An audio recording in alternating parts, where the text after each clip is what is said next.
Hello and welcome to Zero Pucks Given, the UK Ice Hockey Podcast.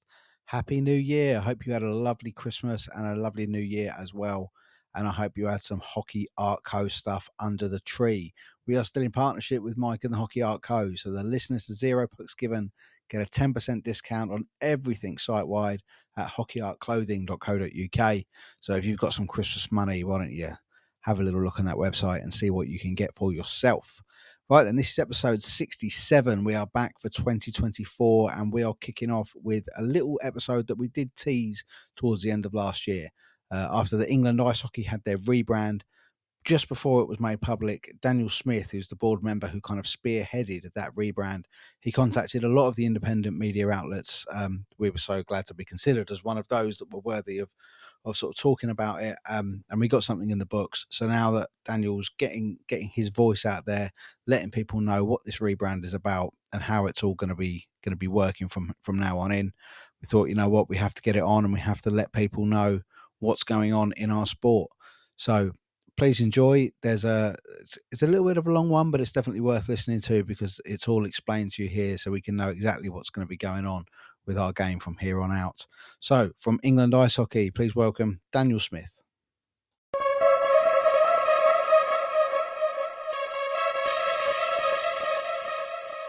Zero Pucks Given in partnership with the Hockey Art Co. Absolutely honoured to welcome one of the board members of now England Ice Hockey, Daniel Smith. How you doing this evening, fella? I'm good, thanks. Thanks for having me. Hope you've had a good Christmas break. I have indeed. Welcome along to Zero Pucks Given. Thoroughly honoured to have you join me this evening. Now, obviously, you've already appeared on Banners on the Wall with our good friend Anthony Russell. You got away with calling him Ant at the end as well. He doesn't normally let people get away with that. But so I'll endeavour to not make you repeat yourself too much, as we do have different audiences, but we still want to hear the blurb, as it were, I suppose, on the rebrand. So for starters, are you well? Have you had a good Christmas break? Yeah, I've had a good Christmas break. You know, it's nice to spend some time with the family, get some downtime. Obviously, you know, we did the rebrand just before the break itself, so it's kind of been good to kind of see it out there in the public domain during this period. And I think we're starting to see a bit of traction with it. Yeah. So we've had the new logo, new name, new general manager of coaching who we had on ZPG a couple of weeks ago, Pete Wynn. Fantastic guy. That was a really interesting chat. Tell us how this rebrand came about, and what else is new in the organisation. Yeah, sure. So, I mean, I kind of start off with my sort of background in the sport at large. Yeah. You know, I started playing, I think it was in 1994, is when I kind of first took to the ice. I played the sport, well, I played on the Mega Drive at the time. Someone knocked at the door selling tickets for the Bracknell Bumblebees. There's raffle tickets, and my dad got talking to them. Next thing you know, I'm down Bracknell Ice Rink doing stick and puck. Next thing you know, going ice skating and like a public skate. And then straight after that, I'm training with the Buzzers.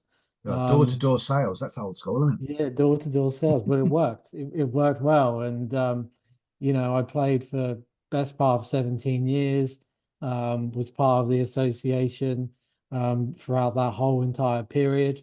Absolutely love the sport. Kind of progressed through the ranks of Bracknell.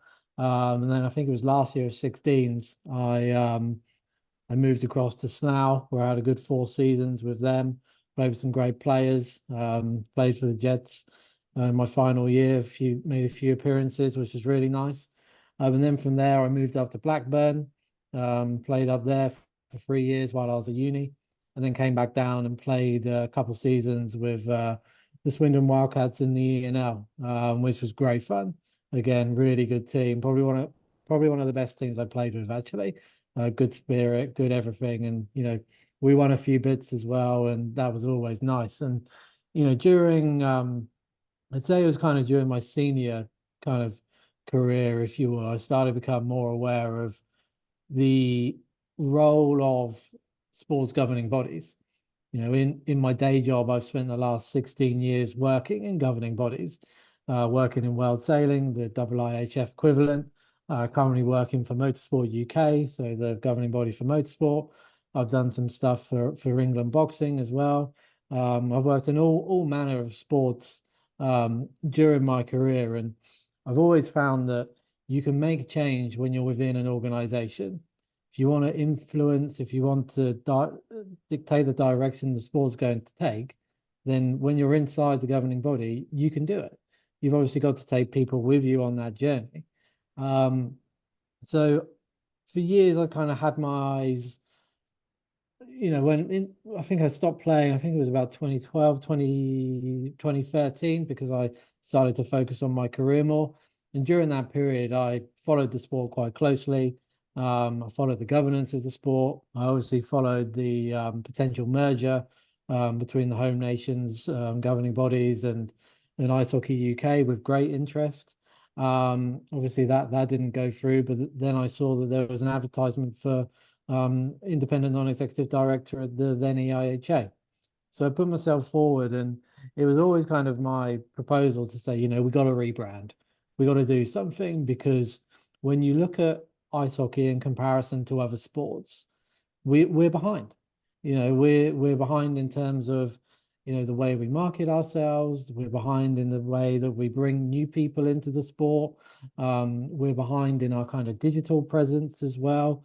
And there's a lot of work that needs to be done. So, during it's coming up to 3 years since I'm being part of the board, and I'd say this project itself, the rebrand, the strategy, the new website, it's not a work of a moment. It's not something that's happened overnight. It's something that's probably best part of 18 to 24 months in the making. Various members have been part of that board during that period who have kind of been along the journey. And we spent a lot of time workshopping this, trying to figure out, what is the future direction? What is the direction of travel we need to take? And the new board that we have at the moment, there's some really good serious leaders in there, and we kind of came to a point where what you see in the public domain now is what we all agreed on, and it's the new direction of travel that we're going to take in order to seek to professionalize and modernize who we are as an association. When you look at the new brand, it's fresh, it's dynamic, it's agile. When you look at the website, there's a load of scope for development. And when you look at the strategy, I mean, that sets us up through to 2032. So it's a really kind of good concrete plan with milestones, with things that we're going to be assessed on, so the members can mark our homework effectively, and we can really kind of showcase the programs and initiatives that we're implementing from this strategy. They're working because we're starting to track the data. We're starting to understand how we're performing. So ultimately, we're held accountable to the membership. Mm, mm. And I mean, as you say, I do actually. I happen to quite like the logo. Actually, I like the little sort of monographic almost of the hockey player. I understand you did explain with Anthony Russell about the font, and it sort of symbolizes the O symbolizes the puck at center ice. I'm not overly keen on that bit, but the color and the logo and everything, the little animation, Yeah. I do quite like. I can see where that has modernized what was already there, and I can agree with you entirely that that is what it was required. I think timing wise, as you said there, I think that's important for a lot of people to realize that that's been in motion for 24 to 18 months because of the recent problems that the former EIHA had with obviously the resignation of Barry Archer under suspicion of stuff that's being investigated, the DOPS issues that were quite rife, particularly in the Britain division, which we cover here at ZPG. I think a lot of people seem to think it was a almost like a reactionary change, and it was a sort of quick. We need to do something to sort of appease everybody. But I think it's really important to hear that it was long in the planning, and it was definitely needed because there's a lot of fans in this sport. I mean, you'll know from being involved in the sports you're in when they're not your football or your cricket or your rugby, so your top three mainstream sports in this country, the fan base is incredibly fanatic, and particularly with statistics, and they want to know everything about what went on in the games, especially if they couldn't make it. And that was another problem that the EIHA was having with Spordo, I believe it was, after fixtures live had gone down. Yeah. But that's something that's in the plan, isn't it, to be run from England Ice Hockey? Yeah, so fixtures live, when I came into the board, it became apparent that fixtures live was on the way out. They were turning the system off. We were their last client. That was something that we inherited. So we managed to have another year with fixtures live, to extend that. And during that period, the board took a decision to use Sportal. I'm sure you've looked into Sportal. It's used over in Canada. It's quite a well-known system. Um, and I'm not kind of too in tune with some of the kind of technical requirements, but there kind of comes a point where you're almost, you kind of got to cut your losses, because it's not working the way in which you wished it to work, because it was rushed, because we were 12 or so months behind where we wanted to be. So the office put a proposal together, and we're now using Game Day, which is it's a sport management system that's used by other sports as well. These sort of sports management systems, they're quite prevalent in all sorts of sporting associations. If you have a look on Game Day, you'll see all of their clients. There's other alternatives. In my day job, we're starting to use Sport 80, and they're all kind of cut from the same cloth, and they're all really, really good products, if you will. Now, obviously, for years, ice hockey used fixtures live, which had been customized to a point where it worked really well for us as a sport. There are kind of better solutions out there for the sport. They could be not Game Day. They could be Genius Sports, for example, which I know that the NHL use and so forth. But then you're looking at mega money The for money, those yeah. sorts of products. So we're using Game Day, which is a very cost-effective solution. It's been there's still elements that are being worked on in the back end. And effectively it's set up. And what we need now is we just need the clubs to embrace it. We need the clubs to, input the data. So then when you're on the website, you'll be able to see that rich data, that insight that the fans crave and the fans desire. At the moment, Game Day is effectively embedded in the website through an iframe, but one of the items we have in the pipeline for development is to tap into the API. So we actually have, really kind of customized displays of the data on englandicehockey.com. So it's more kind of user friendly, and it's kind of what people would expect to see for ice hockey in general, some of the bigger leagues. And it's taking a little bit of time, but I think it's coming there. And I think once people start to embrace it and use it, then it will be, the place to go. Mm. And straight away, now we've got the new website, we've plugged it into Google Analytics, we can see that everybody is going to the league tables because that's what people want to see. Yeah. Yeah, and for the time that was down, a massive shout out to Joe Scutts at NIHL Stats, who does an incredible job kind of keeping that all up to date. From yourself, I'm not entirely sure where this come from, so it's where the question comes from. A good idea to reach out to the established independent media outlets within ice hockey. Was that a part of the rebrand, you think, to almost, because you said you wanted to do this, you thought the easier way to do the rebrand would be to get out and speak to the, as I said, already established independent medias to get it out to the fans. Was that a good idea from your point of view to get that out? Well, in my day job, I'm director of marketing and communications. So, I know the importance of embracing the community that are out there. Yeah. I don't, I don't think there's been kind of too much coming from the board over the last couple of years that's, there have been criticisms out there. And now we kind of have something, we have a clear direction of travel. I think it's important that we're chatting to people like yourselves. Obviously you saw me and Anthony the other week.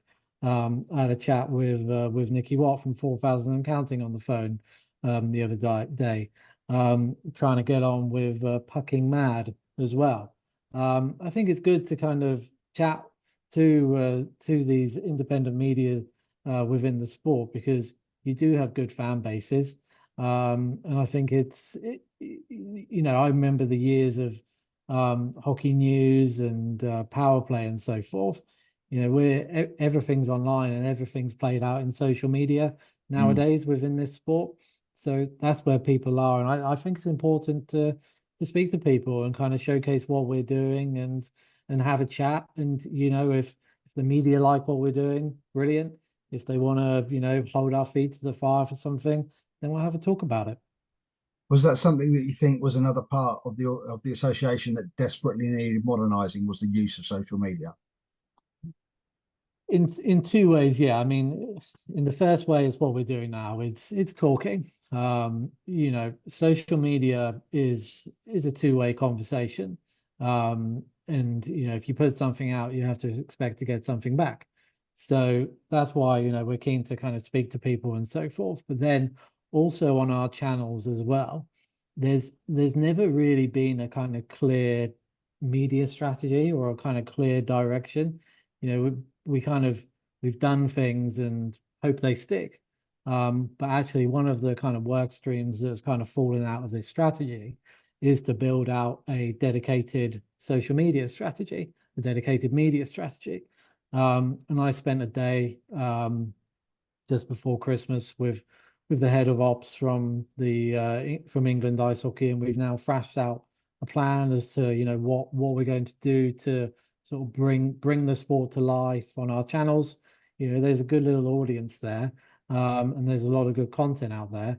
And I think we need to do more. I think we need to showcase the sport, because when people are getting into the sport, the first place you look is the association, is the governing body. It's their social media channels, it's their website. And if what you see isn't high quality and looking good, sounding good, feeling good, then why should you engage with that if you're looking to get into a sport? When you go on British Swimming, for example, and you see something that's well polished and easy to use. Mm. So 100%, like it's so important that we're obviously speaking to our kind of our fans on our owned channels, but then also going out to some of those earned media channels, such as yourselves and a few of the other guys out there. Yeah, no, that's brilliant. Yeah, I'd love to hear you sitting down with Nicky Watt. Actually, I think that'd be an incredible conversation. Obviously, Nicky's got a great style that's very different to most of us. And I've Michael at been Fucking Mad chasing as well. him.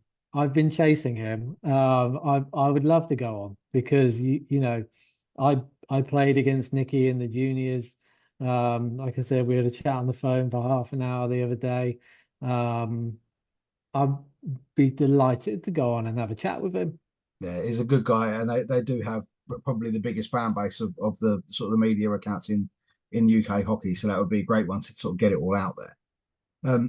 I don't expect you to be able to give me sort of exact numbers, but how is England ice hockey sitting financially now? And did the rebrand come in on budget? Oh, so talking about the rebrand, I mean, I won't kind of dive into some of the specific numbers, but the website is going to end up over the next 2 years, it'll end up cost neutral, which I'm dead chuffed about. It's Hmm. just because of the deal we got with the provider. It worked out really well. The actual work for the rebrand and the strategy itself was, I spent a lot of my time doing the rebrand, doing the branding elements. We obviously used a freelance designer as opposed to an agency. So therein you're saving a significant amount because you're not restricted to agency fees. Hmm. It will all be kind of documented in our accounts as well, so it'll be out there to see. And price wise, I'm very, very happy, and I'm comfortable knowing that we've spent members' money in the right way and in the right fashion. As I mentioned earlier on, I've been part of governing bodies, membership governing bodies from World Sailing Motorsport UK, and I always kind of think, you know, can I look a member in the eyes and tell them honestly that this is money well spent? Everything to do with this project, 100%, I can look them in the eyes and say it's money well spent because it's what we've needed, and it's what, you know, it's what's required for the association. Um, Excuse me. sorry. Now, will that be part of obviously moving forward, as you said, that you will have now the members will technically be checking your homework so that you can provide data and provide sort of examples of how you're performing will financially be provided as well to your members so they can see exactly what's being spent where. Yeah, the finances have always been provided as part of the AGM. Um, and it's also included in Companies House as well. So it's well It's there for documented. everyone, isn't It's there for everyone. I mean, you just type in the English Ice Hockey Association Companies House, and you know you can have a look through the accounts, and there will be. But I think it's the way that we report everything. When I joined the association, one of the things that really struck out to me was the work that Liz and Val were doing with the registrations. And they've got data going back to the mid 90s, total number of registrations for all age groups. And, you know, I don't know beyond Liz and Val, maybe a few others.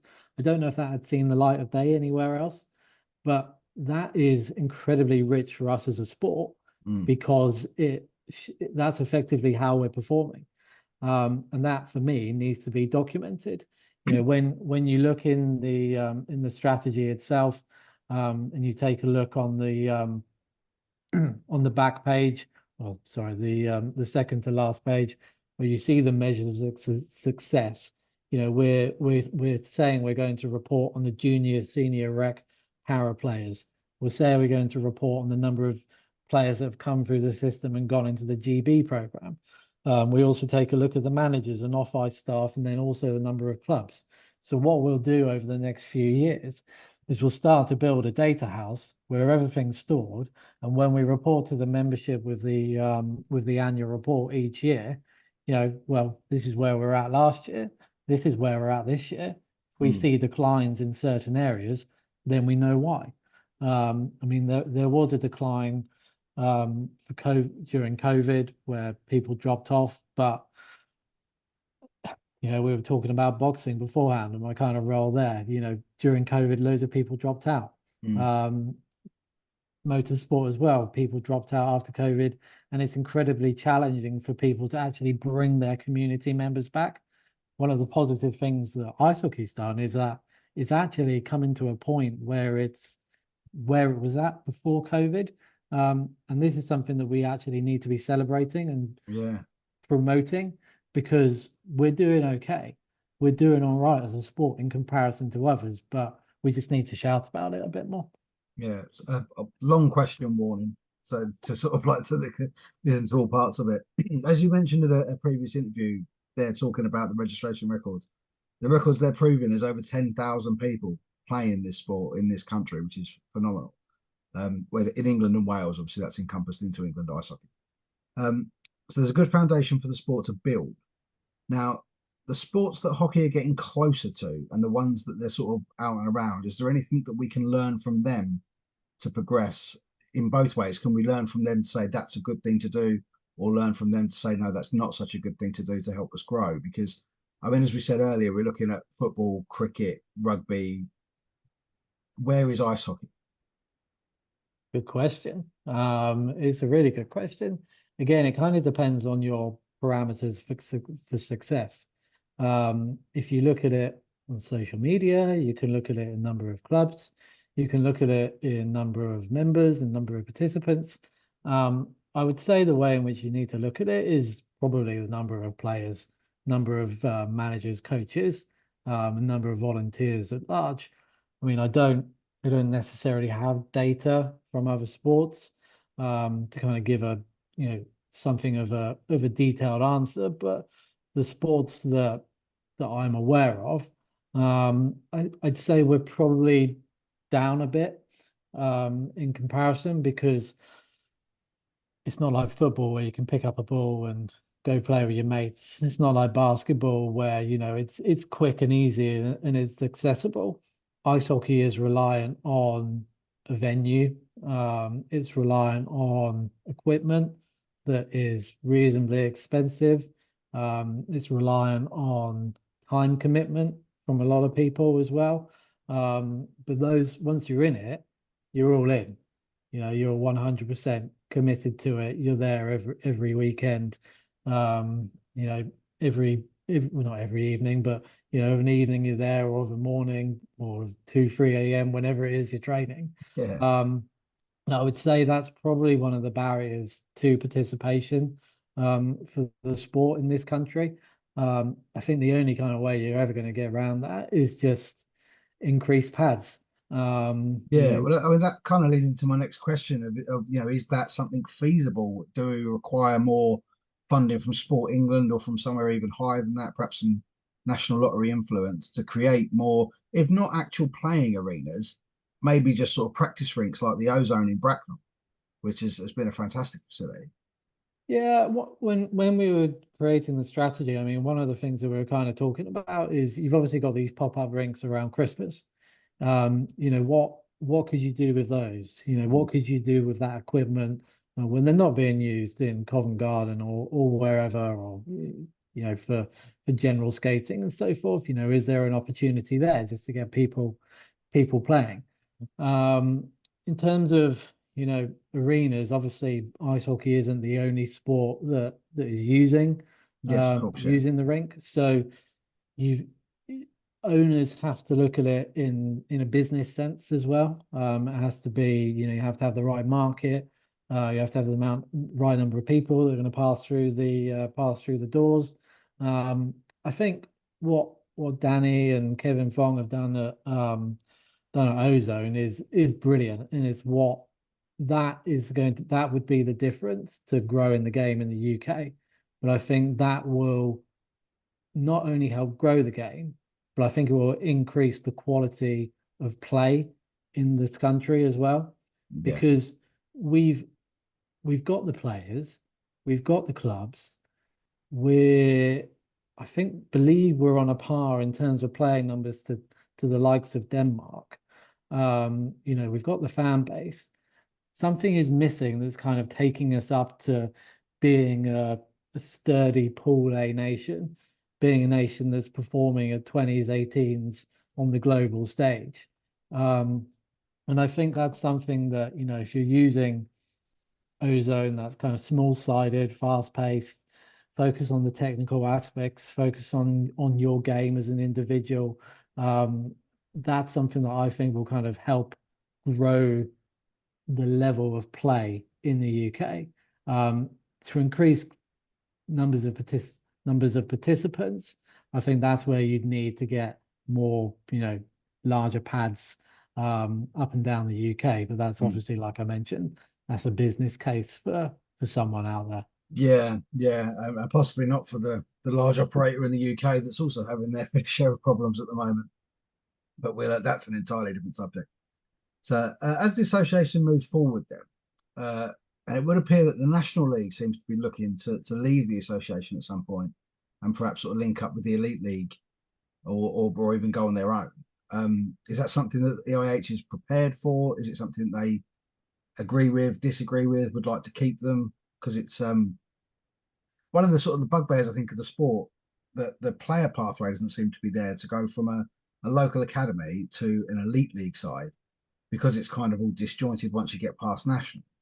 So, do you think that's like the link up between the two Sheffield clubs? I thought was a great thing for the game to get that pathway there. So, is that something that the IH is prepared for? Should it come around?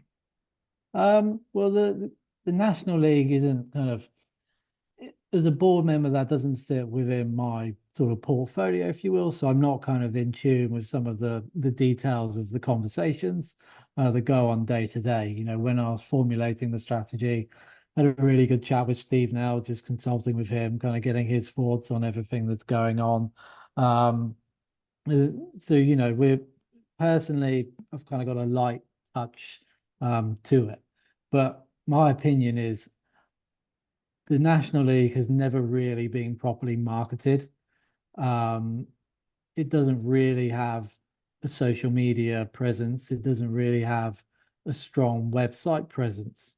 And now that we've got a new website, I feel as if the National League has a greater presence on our site. It just, like I mentioned earlier on, it needs the clubs to kind of embrace game day and add all the data so we can start diving into it. But I think that will kind of go a long way to kind of showcase the league at large and to promote the players that are in the teams and promote the teams as well.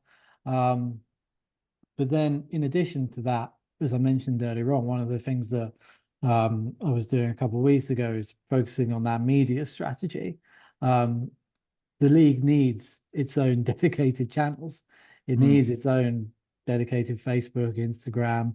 I know there's a couple of unofficial ones out there, but it needs a go-to place like the Elite League has. And that I think will start to elevate it to a level. In terms of kind of some of the tie-ins and some of the sort of pathways, yeah, what Sheffield did is a good move because it kind of provides that clear and concise pathway.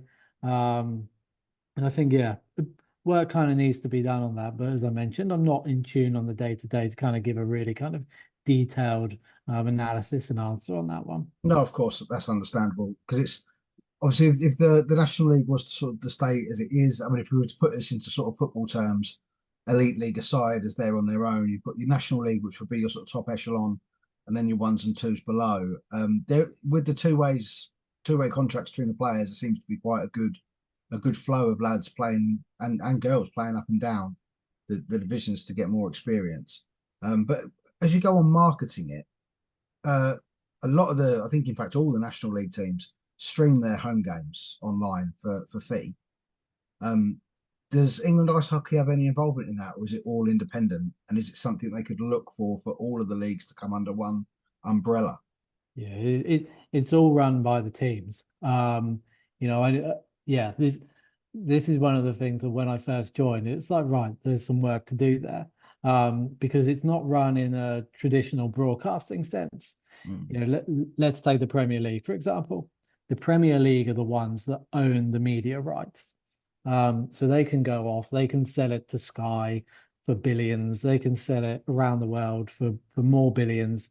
And then that money cascades down to the clubs. And that's a really good model and it works. With the national, well, with NIHL, the teams own the rights to their own material, so they can do with it whatever they want.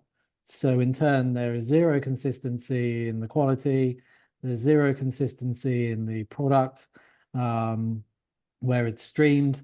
So there's no kind of single home. If I was the marketing director of the league, the thing that I would seek to do almost immediately was to enable the league to take the rights to every single game, and be the one that's responsible for effectively selling the product to the fan base utilizing a single platform. yeah. And then your revenue share would be based on, okay, well, you've let's say you've earned 1 million. Let's call it that as a nice round number. Then that's where you cascade it down to the clubs. I think for the league to be, I think that's possible. Um, and I would love to see it go that way.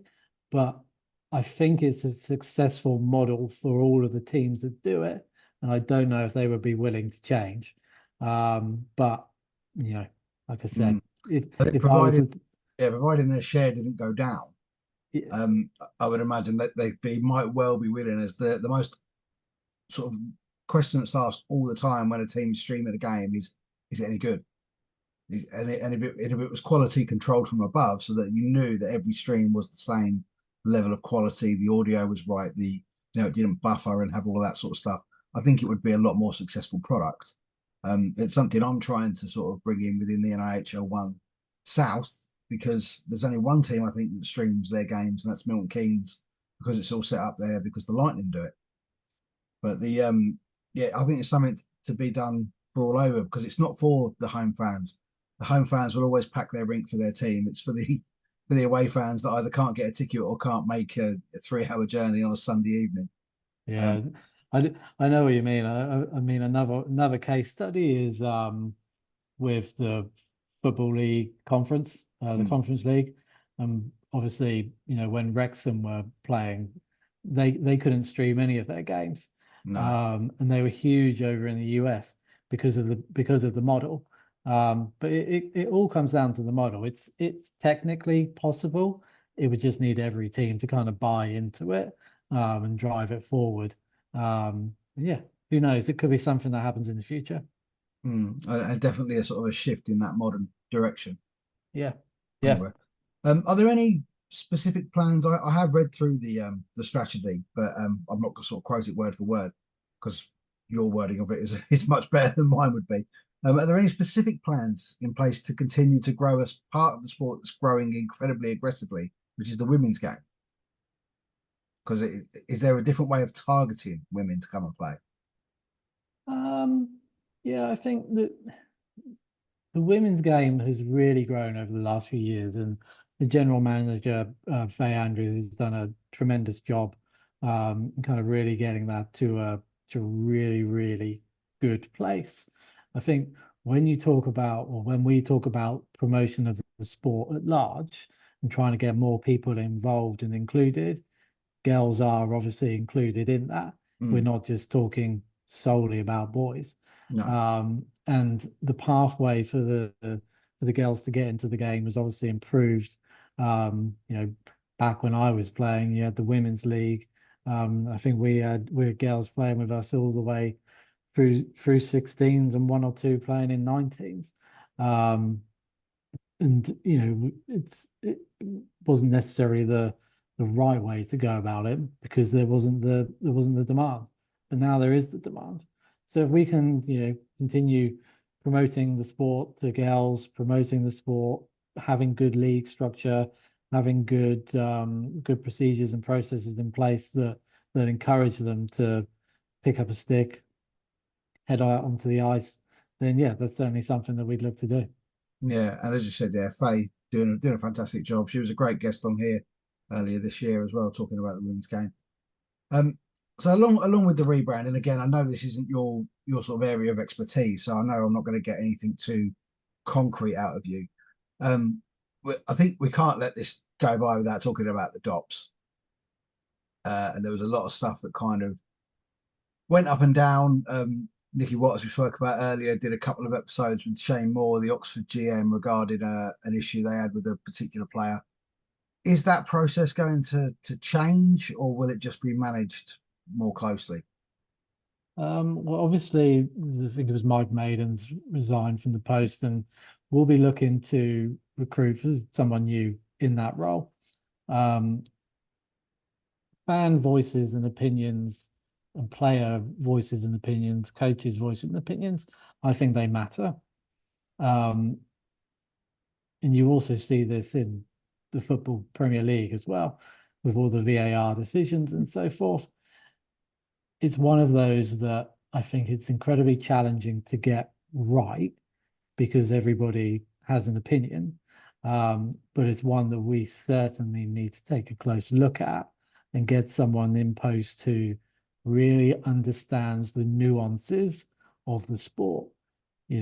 Sometimes a player doesn't intentionally hit someone in the head, or may or so forth, because there's a set of circumstances that is beyond that player's control. They might have had their skate clipped, might have had something clipped that kind of just changes the trajectory of their body ever so slightly. So it's one of those where we kind of really need someone super experienced right at the top, um, with knowledge of the sport at large, to kind of drive it forward and get a process in place that is fair for the players, and fair for the teams, so everybody knows where they stand with proper consistency throughout. I think that the C word there, that's all anybody ever wants from it is consistency. You want to see the same punishments given for the right infringements across the board. Yeah. There, see it. Yeah, no, I appreciate it. Like I say, I appreciate you giving me any answer at all because I know it's not your sort of real area. But that's yeah, no, that's great. And it's something I think that needs to be, as you say, looked at. Now obviously we've got, as you say, it was Mike Maiden. She's looking for someone else for DOPS. We've got Martin Peters on the sort of the player coaching pathway. Peter Wynn is on the general manager pathway. Faye Andrews, as we said, on the women's pathway as well. Is there someone that will be sort of leading the modernisation thing? Will that be you? I'd say it's the responsibility of the board at large. Hmm. The strategy itself is agreed by the board with input from absolutely everyone. The version that you see here is not the first version. The first version of it was on with a ton of post-it notes on a whiteboard in Sheffield. And when you look at what was put down there, some made the cut, some stuff didn't make the cut. It was just kind of very sort of high level. How do we see the sport in 10 years' time? Let's think big. But then we kind of tapered it down to think, okay, Short-term goals. short-term goals, we know we're not going to get 50 new rinks in the UK in 10 years' time. We know that we're not going to get 10,000 new players. You've got to kind of be realistic. And what we kind of came to is what you see now. I think it's quite clear in terms of what we say we're going to do. I think it's quite clear in terms of what we're going to measure and how we're going to track it. And in terms of what happens next, it's the responsibility of the board at large to set that direction of travel. Obviously, each board member has their kind of own areas of responsibility, but we all have collective input into their areas through our regular meetings and through discussion. So what we'd effectively do is almost each year take a look at, okay, this is what the strategy is saying. What are our priorities for this next year? What do we need to focus on? One of the things in the strategy was a media strategy that we've now built out, and we've now I'll put that to the board for the next session. So that's something that's kind of sitting with me. When you have a look, there's other things such as new articles. Again, that would be something that will go through the board. Improvement of safeguarding policies and procedures. Again, something that will go through the board. But all of these areas will have their respective general managers and their respective volunteers within that will provide their input. So we get it right. I think the thing that we kind of really need to focus on in the short term is, getting the experts up and running and get them flowing, get them rocking, enabling them to be able to do what they do best. We've spoken about Faye a couple of times, whether that's kind of arming Faye with X, Y, and Z to enable her to grow the women's game. Obviously, Pete Wynn as well, and so forth. We kind of really need to kind of figure out how can we get these general managers, the guys and girls who are experts in their respective areas, to grow the game in alignment with the strategy. And that's something the board are kind of responsible for as a collective. And again, I'll lift the curtain slightly. This is going to be going out on New Year's Day. And New Year's Day is a new rule comes into force for all ice hockey players within this country to wear mandatory neck protection. How will that be sort of policed and checked? Because I know since the Adam Johnson incident occurred, the statement was that wearing of neck protection is sort of highly recommended up until the 1st of January, whereby then it will be mandatory. I've noticed a very, very small uptake in people actually wearing it up till this date. So will it be the officials? Will it be a 2-minute sort of illegal equipment penalty if it's not being worn? Yeah, there is a piece of work that's kind of ongoing at the moment. and it will effectively will communicate this out to the community. I wouldn't necessarily kind of want to give too much away as to what the document's saying, because we're working in quite close collaboration with Ice Hockey UK and with Scottish Ice Hockey on this. Yeah. But it's something that will be communicated out to the membership. But it's something that worldwide you've seen a lot of teams and leagues implement and introduce neck guards, making them mandatory for their players. A lot of players themselves as well, they've kind of taken it upon themselves to wear neck guards because obviously the unfortunate incident with Adam Johnson. But it's one of those that when we've got that policy and procedure right, when it's aligned appropriately to the relevant governing bodies who we're working with, then we'll get that out and we'll communicate that. Okay, no worries, no worries. Well, Daniel, thank you so much for your time this evening. I think I've covered everything I wanted to sort of cover with you regarding the rebrand. As I said, I do actually like the little logo for it. It's got a sort of like an Olympic feel to it, and hopefully that's something we see in the very near future with our men's and women's teams as well. Perfect. No, thanks for having me on in between this limbo period. It's been a pleasure to chat things through.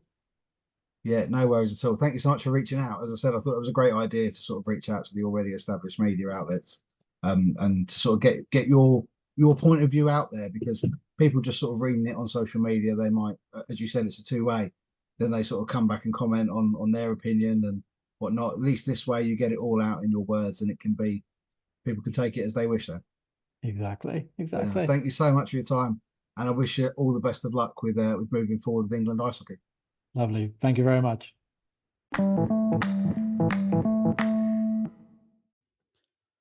A massive thank you to Daniel Smith for joining me on the podcast.